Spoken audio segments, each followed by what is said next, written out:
Aspen leads the way outside and down the road. So what movie are we gonna see? It's based off a book that I read a long time ago. I should have mentioned that it's a horror movie. That won't be a problem for you, right? Nah, it's fine. What's a horror movie? A scary movie. This one's about a creepy clown that terrorizes a small town. Oh, is that it? A clown? How is that scary? Oh. Well, he's not a regular clown, although those are frightening enough on their own. You'll just have to see, I suppose. Alright. I didn't know you liked scary things. I don't watch them that often, but like I said, I read the book a long time ago, so I already know what happens. It's just interesting to see how well it gets translated to the screen. If it ends up being too much for you, just let me know. Not everyone has the stomach for these sorts of films. Something tells me that Miho is gonna actually really like the horror movies. Okay. The movie theater is on the same street as the Bell House, but a lot further down. It's the one that Juliet showed me before. Back then, I told her that I didn't think I'd be interested in scary movies, but here I am anyway. It's not something I'd go see by myself, though. Aspen pays for both of our tickets, saying I can just pay her back later. We go inside through a pair of glass doors like the ones at the museum. Do you want any snacks? Of course! What do they have?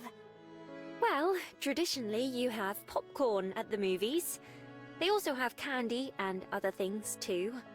If you'd like, we can share some popcorn. Cute. Sounds good. I've never had popcorn from a machine like that before. Let's change that then. Aspen goes up to the counter and places our order while I wait nearby. A minute later, she approaches me carrying an enormous tub of popcorn. It's at least as big as my head, ears and all. Whoa, that's huge! It's gotta last for an entire movie. Considering how much they charge for it, it's only fair.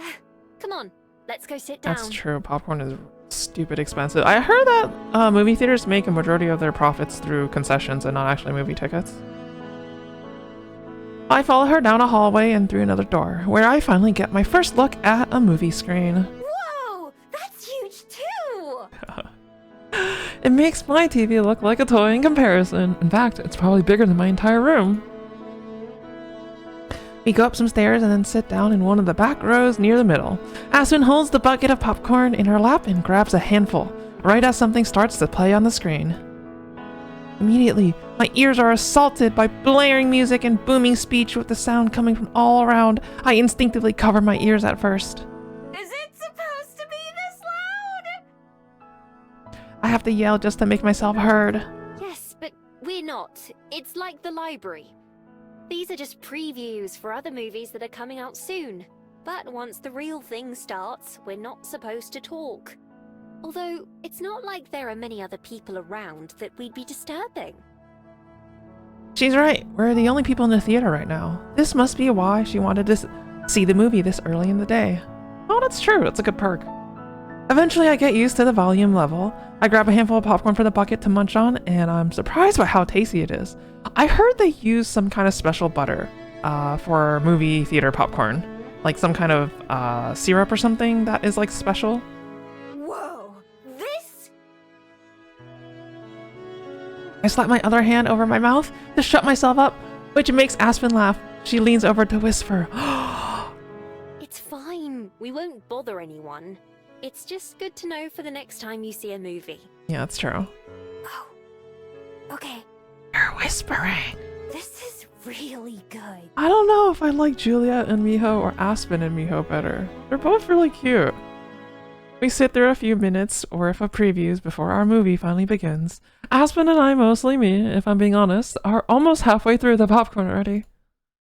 The movie gets right into the action. Within the first couple minutes, the clown Aspen mentioned is already causing chaos. I thought clowns were supposed to be funny, but apparently this one didn't get the memo. I'm not bored, but I'm not exactly scared either. At one point, there's a loud bang as the evil clown jumps out of the darkness. Beside me, Aspen jumps in her seat, almost spilling the popcorn on the floor. Embarrassed, she wraps her arms tighter around it so it doesn't happen again. The movie lasts a lot longer than I expected. By the time we leave, it's almost lunchtime, although I'm too full of popcorn to be hungry. Stepping out and into the sunlight, I notice Aspen's face is pale and she wipes her hands on her blouse. So, how did you like it? It was alright. I don't think I was ever very scared, though. Aw. That's good. I thought I would be okay since I knew what was going to happen, but it startled me a few times. Oh, Aspen. Yeah, I noticed. At one point, she was even covering her eyes. Aw, so darling. There's a reason I don't watch those types of movies very often. I'm glad you had a nice time, though. Yeah, thanks for inviting me. Maybe next time we can see something that's easier to watch. Finally, Aspen manages a smile. Yes, I'd like that.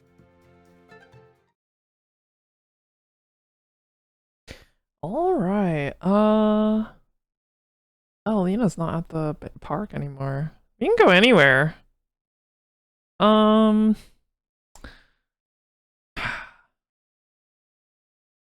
haven't been to Mount Victoria in a while, so let's go there. I have some leftover change from a drink I bought earlier, so I decided to give the little look far away glasses a try again.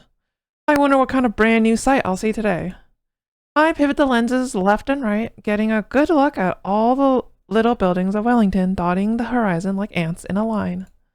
But nothing seems unusual or interesting. Just another lazy day ticks by, same as any other day. Maybe there's something kind of comforting about that, though. Oh, we're just spending more time. Okay. Let's go bother Lena. It's been a hot second. During a conversation with Aspen, she told me about what Lena's next adventure would be, an outdoor painting class. When that time rolls around, I decide to go check it out.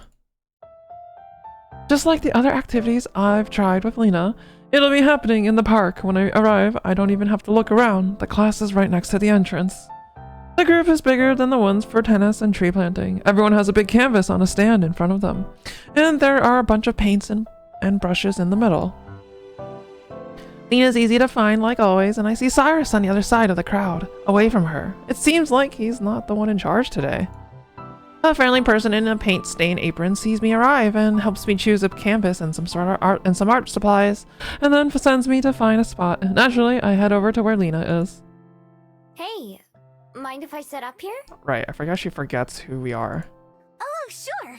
Are you new here? Oh, Yeah, it's so sad. This is my first time painting. Me too. Want to have a actually, maybe you shouldn't race when you're painting. I take a peek at what Lena's been working on. It doesn't seem like there's a particular topic, so everyone's painting is different. Lena's painting is a picture of a young swan with a pink flower on its head. It's surprisingly great. This is amazing for your first time. You think so? I mean, of course it is. What are you gonna paint? I don't know yet. Let's see. There are a bunch of different sized brushes and a variety of colors. Having so many options to choose from makes it harder, not easier to decide. Maybe I should go for something simple, like a tree. Choosing a brush in a shade of brown, I get to work. Alright everyone, warm-up's over. Go ahead and find a partner. We're going to work on portraits today. Ooh. My tree is mostly done by now. It's not very detailed, and it doesn't look like any tree I've ever seen in real life, but at least I can tell what it's supposed to be. When the instructor says to choose a partner, I instinctively turn to Lena, preparing to ask her, but of course, she's looking over in Cyrus's direction. I sigh to myself. You should go ask him before he ends up with someone else. Aww. It'll mean I have to partner up with a stranger, but as far as Lena's concerned, she and I are already strangers, so it shouldn't make that much of a difference. Lena jumps in shock. Whoa, are you a mind reader? Only a little. Something like that. That's so cool. You're right though. But what if he says no? Then he says no, I guess. Nothing would have changed, right? The worst thing that he can say is no. She taps her chin. You know, you kind of remind me of someone I work with. Anyway, wish me luck. Good luck. I watch as Lena goes up to Cyrus and talks to him, too far away for me to hear. I guess it must work out because they soon set up their canvases facing each other. Oh, it's cute. Unfortunately, watching them means that I missed out on my chance to find a partner. When I look around, everyone else has matched up with someone. That's more than fine with me, but unfortunately the instructor comes over and invites me to partner up with him, which I grudgingly accept. For the next little while, I struggle to make something that resembles the woman across from me. This would be a lot easier if she looked like a tree. Okay. After 10 or 15 minutes, he claps his hands to get everyone's attention. Time to change things up. Show your partners what you made, and then go find a new partner. Oh. While everyone gets to that, he brings his canvas over to show me. Whoa. It's definitely me. My tail is fluffier in real life, and my ears aren't that big, but I can still recognize myself. Mine's not even close to that good. Well, practice makes perfect. I turn around the canvas so he can see the results compared to the painting he made. I'm kind of embarrassed to share. Still, he smiles at it. I think it's lovely. Painting is like anything else. The more you do it, the more you improve. And I've been doing it for a long time. We all have to start somewhere, though.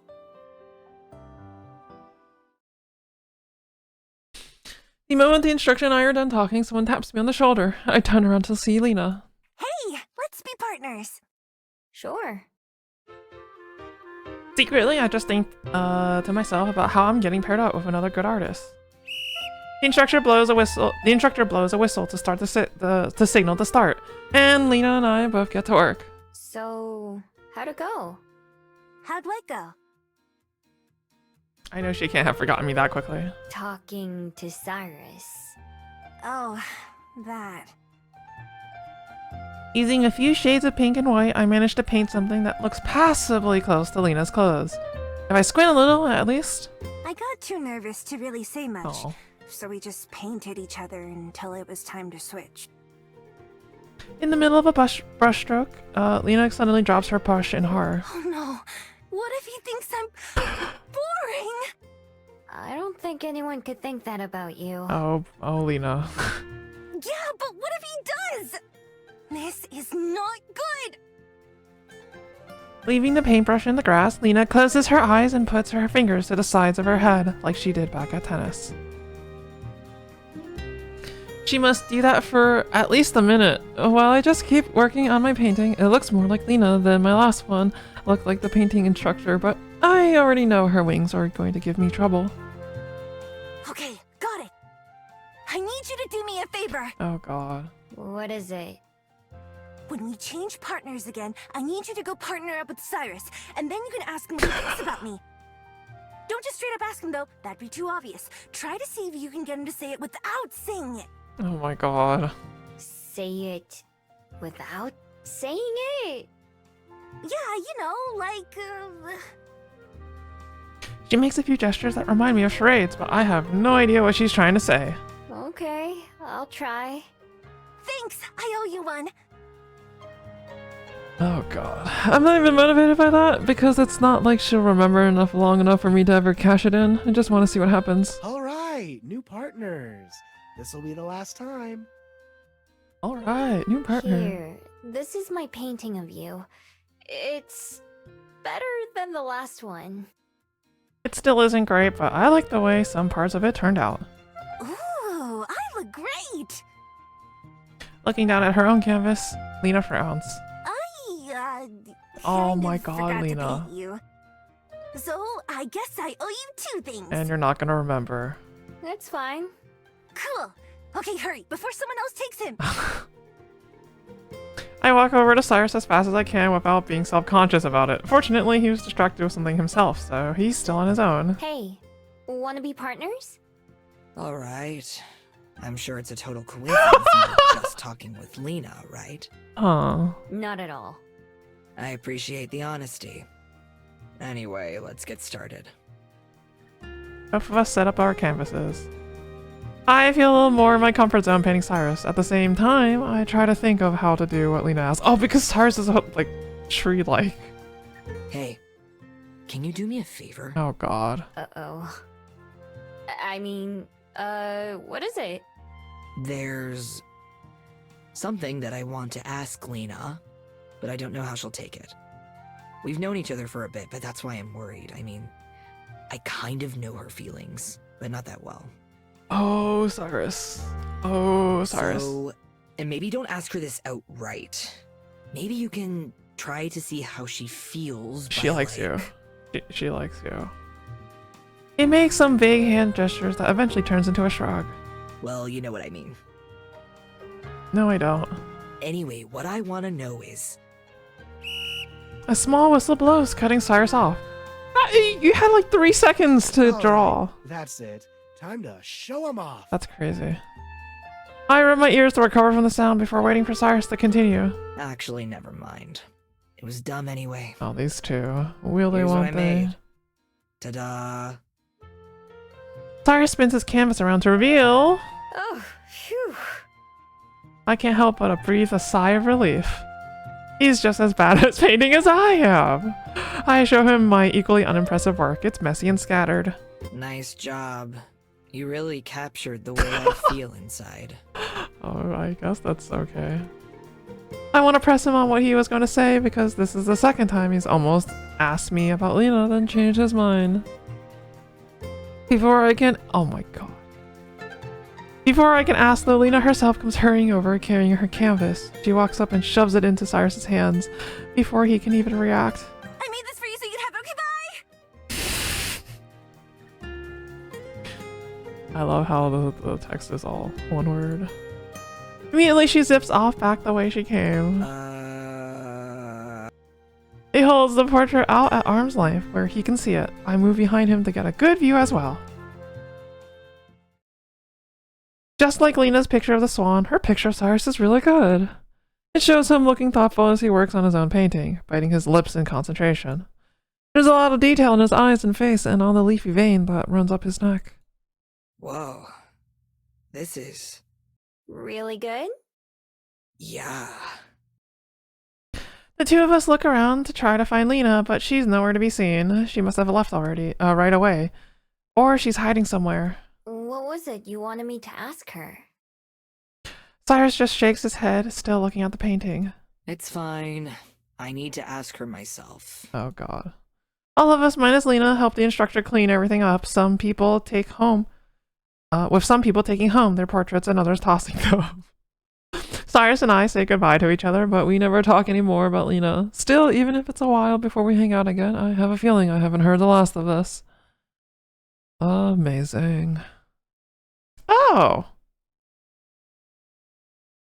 Oh, it's the only option. Okay, well, let's go to Aspen's house. Later in the evening, Aspen sends a message to Juliet to let her know that she's ready for us to come over. And the two of us walk down to the address she gave us. Juliet leads the way, of course, since I don't know many of the streets by name. We eventually arrive at an unremarkable-looking apartment building. Excuse me. Just a few stories tall and without many decorations out front. This is the place. I believe she's on the ground floor. Ooh, ground floor. Must be noisy.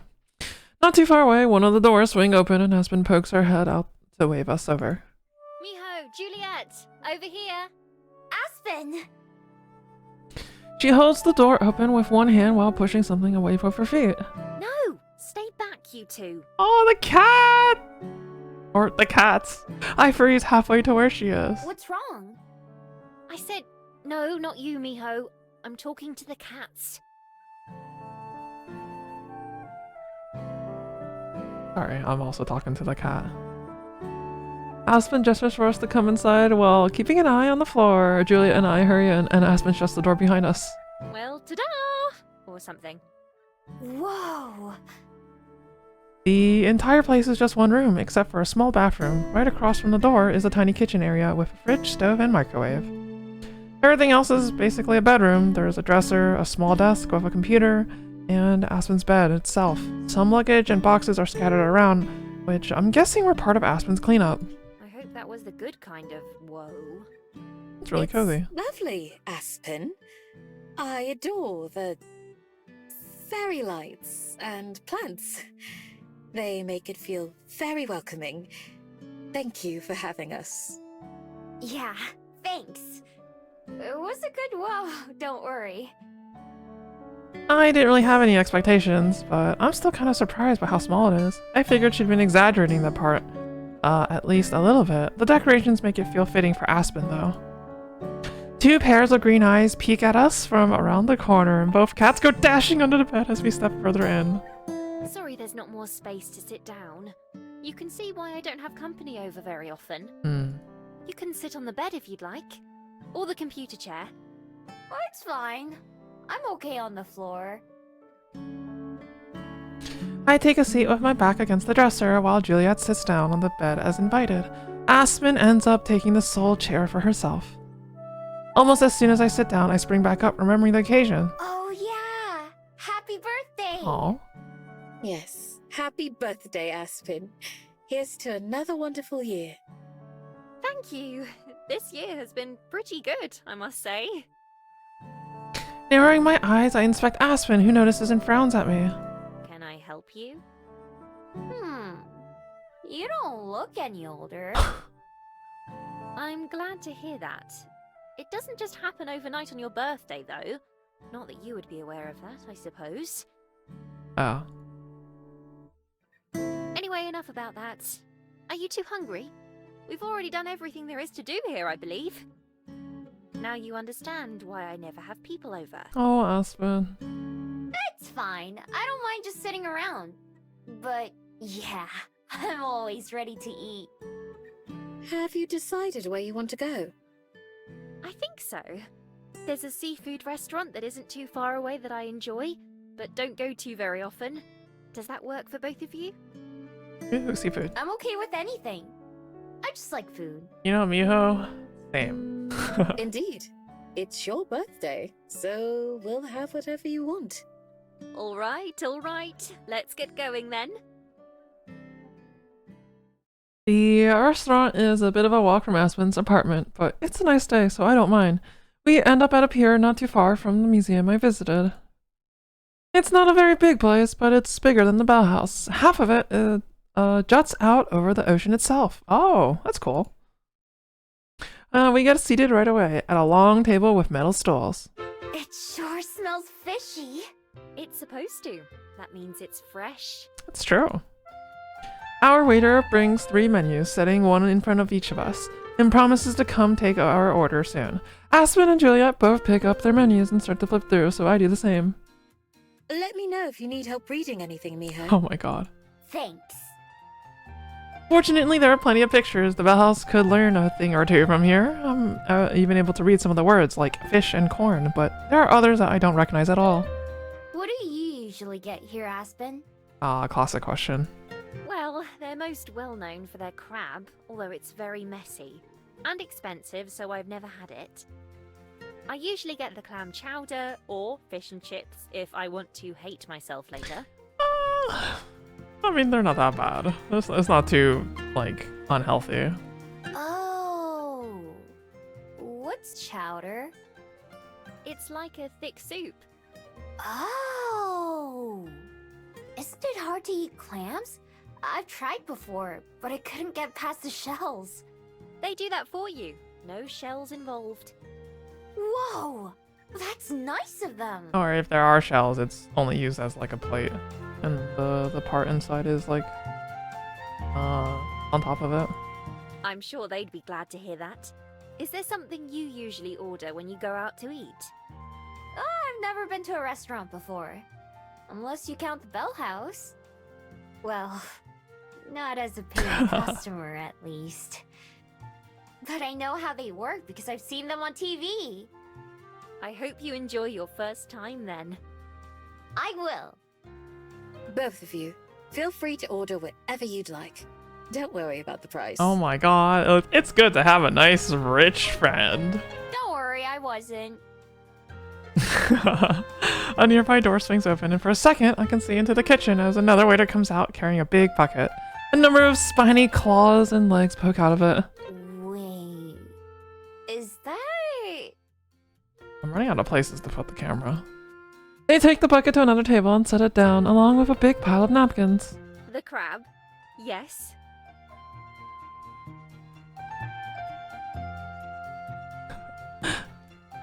I watch intently, curious to see how these people are going to get past the shells. You shouldn't stare, you know. I ignore her. I have to know. They grab some utensils that I've never seen before and use those to crack the shell. I watch, fascinated while they do. Turning back to Aspen and Julia, I've made up my mind. I want that! Clams are too hard, but I used to love eating crab. It's been a long time since I've had it though.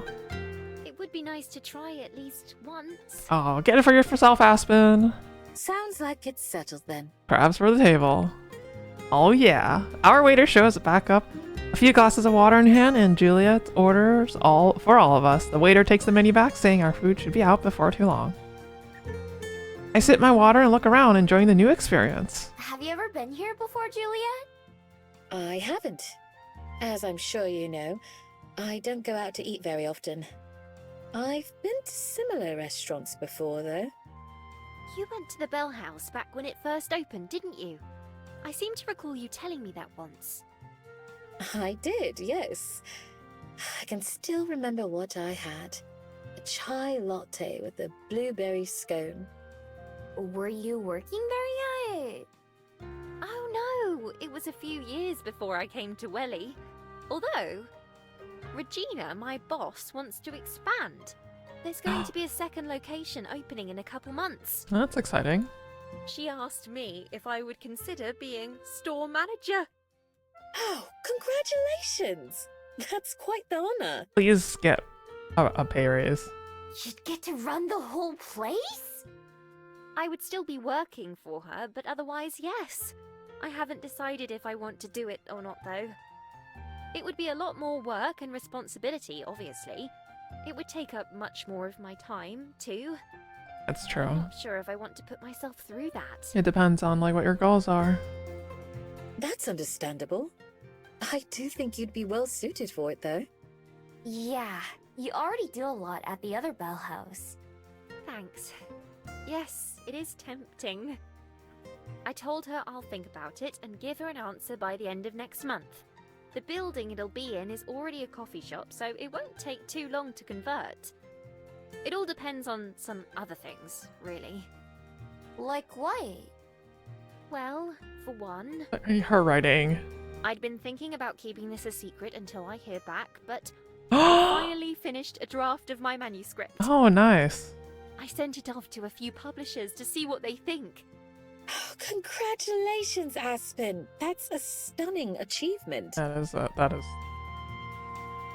Publish, man.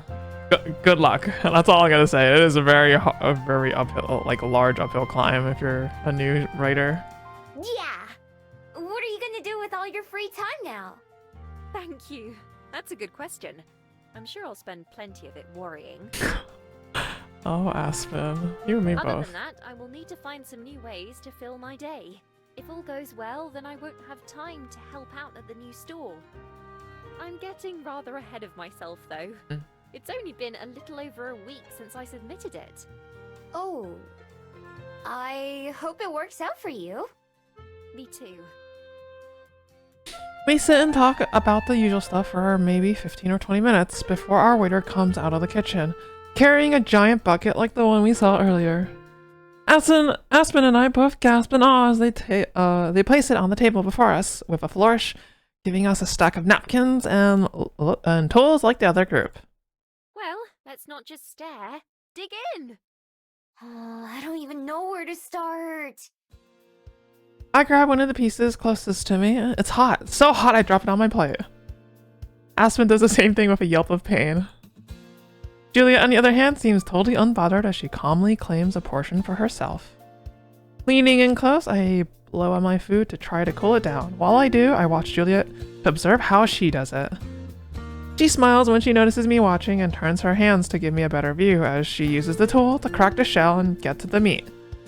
Aspen seems to know what she's doing too, once it's cool enough for her to handle. Now I just need to give it a try. I try to mimic what I saw Juliet do, and after a moment of squeezing really hard, it finally works. That was a lot easier than trying to use my own claws.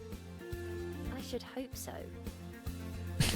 I pile it onto my fork and take a big bite, finally getting to enjoy my prize. I feel my eyes go wide with how good it is. Enjoying it? Yeah. I quickly finished the piece I was eating and then rushed to grab another one. It's a lot easier to crack now that I know what I'm doing.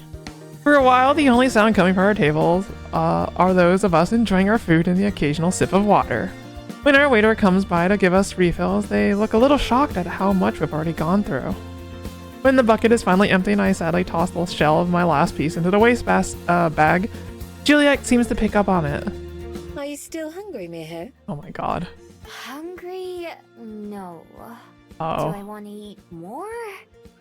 Yes. Such a mood. That was delicious. Juliet glances at Aspen, who shrugs. I could eat more. The next time the waiter passes by, Juliet flags him down with a smile. Could we get a second order of this, please? Oh my god, Juliet. It feels like it may as well be my birthday instead of Aspen's. Hey, I mean, Aspen wanted to try it too, right? By the time we get through the second bucket, even I can't eat anymore, and we leave the restaurant in a bit of a daze. I don't know if I've ever been this full in my life. Me too. I think I'm set on crab for a long time now. Thanks for dinner though, Juliet. It was wonderful. Can they just end up as a throuple? Like, they would make such a cute throuple. Of course. It was my pleasure. I hope you've had a nice birthday. I certainly have. Now, if I can make it back home, I'll call it a success. I feel like I've put on several kilos just from that meal. Would you like me to call you a taxi? No, it's fine. Walking some of this off will be good for me. I still have to pack and get ready for tomorrow. I suppose Miho and I will head home as well then. Does that sound okay, Miho? Yeah. Let's just walk slow. Still, I manage a weak wave. Bye, Aspen. Happy birthday again. Thank you again. Good night to you both. I'll see you two tomorrow. Aspen trudges off, but Juliet somehow seems unfazed. Shall we be off? Taking a deep breath, I steel myself for the long walk home. Yeah. Let's go.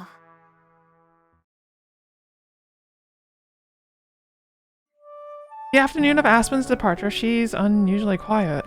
Although she shows up to breakfast like normal, she barely says a word throughout the whole meal, other than things like, yes please, and no thanks. From the way she keeps checking her phone and messing with her face and clothes, I can tell something must be on her mind.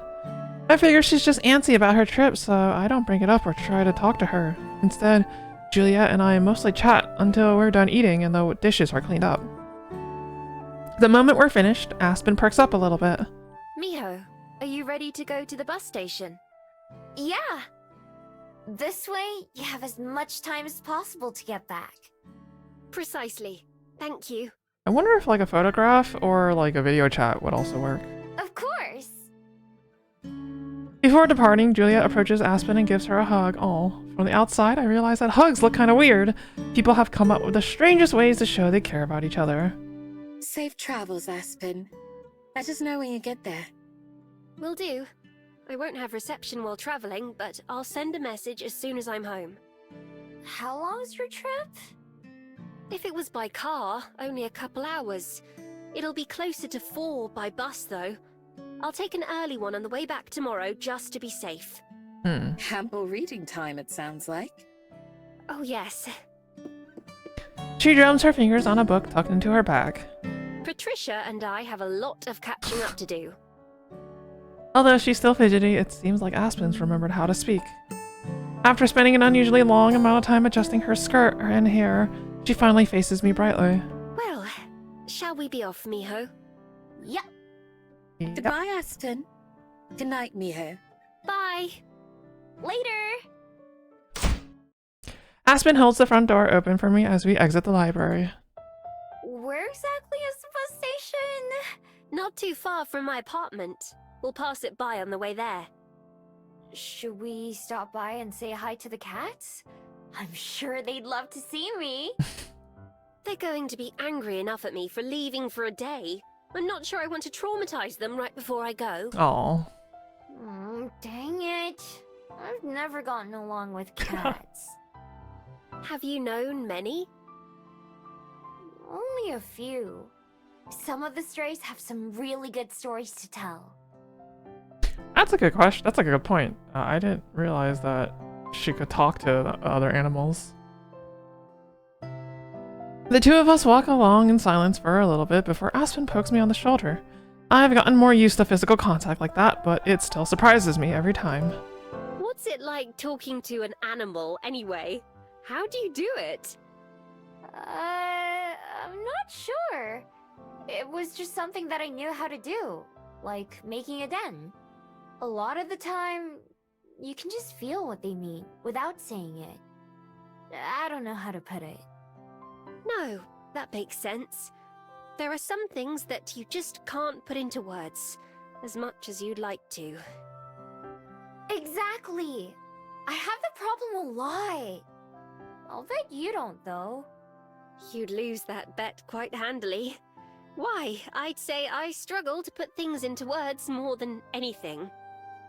Really? How? I thought you loved writing. I do, usually, but it's not that simple. Sometimes you just can't use any old words. You have to use the right ones. And often that means going through lots and lots of the wrong ones until you find them. It's true. I think it's easier the way animals do it. It certainly sounds like it. I often wonder if I could talk to Percy and Byron, what they would have to say. Oh, those are cats. Maybe they just complain about me not feeding them enough or something. Do you want me to ask them? It's tempting, but no thanks. As long as I don't know for a fact that they're saying rude things, I can convince myself that they're not. Oh my god. Rather like that other cat in the box. Cats like being in boxes, so they probably wouldn't be complaining. Not quite what I meant, but I'll take it.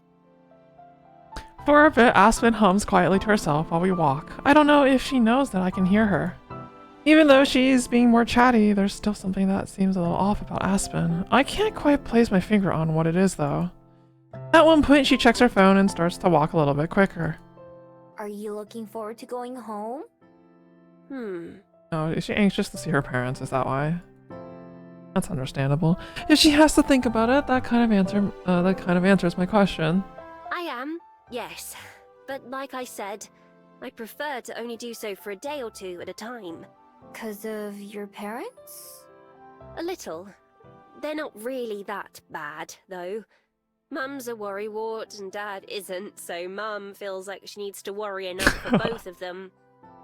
It's not too bad over the phone, but when I'm there, Mum always tries to convince me to stay and move back.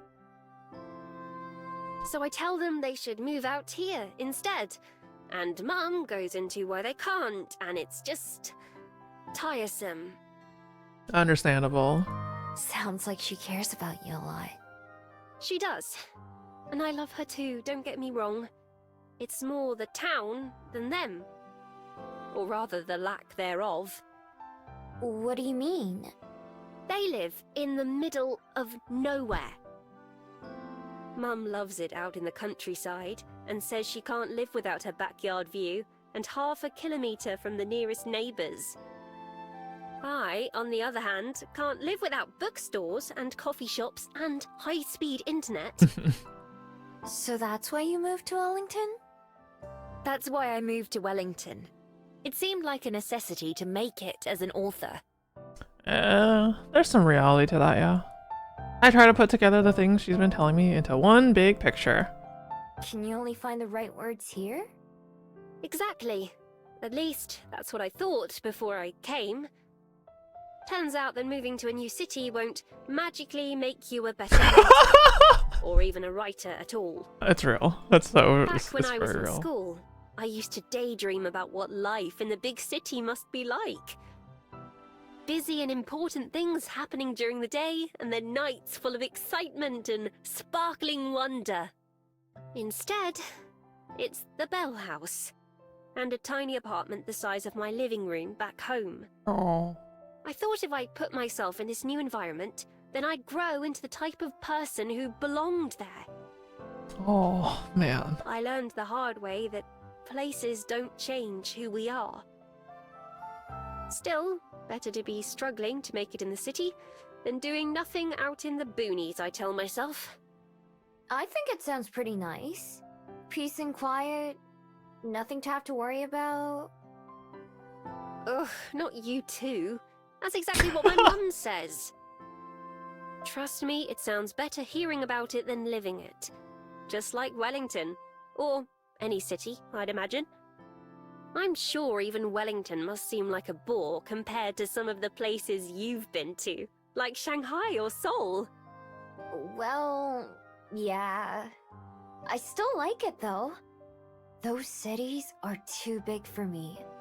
They're noisy and loud and smell bad, and anything can be dangerous. You have to be on your guard all the time. It's not like that here. The scariest thing I've seen was a movie. That's true. I'm glad. I'm glad you liked it enough to stay. Me too.